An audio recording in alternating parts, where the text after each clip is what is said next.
लगा दी और सोने की लंका को उन्होंने जला दिया। वो हनुमान जी की यह खासियत ही थी कि वो संकट मोचन तो थे ही, साथ ही आपदा को अवसर में बदलने में भी वो माहिर थे।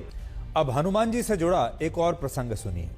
मेघनाद से युद्ध के दौरान जब लक्ष्मण मूर्छित होकर गिर गए थे, तब जामवंत ने कहा था कि अगर लक्ष्मण के प्राण बचाने हैं तो इसके लिए लंका से सुषेण वैद्य को बुलाना होगा। लेकिन समस्या ये थी कि रावण के डर से सुषेण वैद्य कभी लक्ष्मण का उपचार करने के लिए वहां आने के लिए तैयार नहीं होते, और ऐसे में हनुमान जी एक बार फिर से संकट मोचन बनकर आए।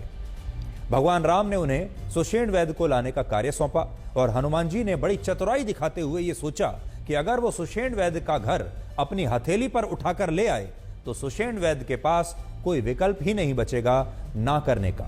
और बाद में हनुमान जी ने बिल्कुल ऐसा ही किया, और सुषेण वैद्य जब अपने घर से बाहर निकले तो उन्होंने ये देखा कि हनुमान जी उनका पूरा घर ही उठाकर भगवान राम और लक्ष्मण के पास ले आए हैं। सुषेण वैद्य ने ही भगवान राम को यह बताया कि लक्ष्मण के प्राण बचाने के लिए संजीवनी बूटी लानी होगी, जो द्रोणांचल पर्वत श्रृंखलाओं पर मिलेगी।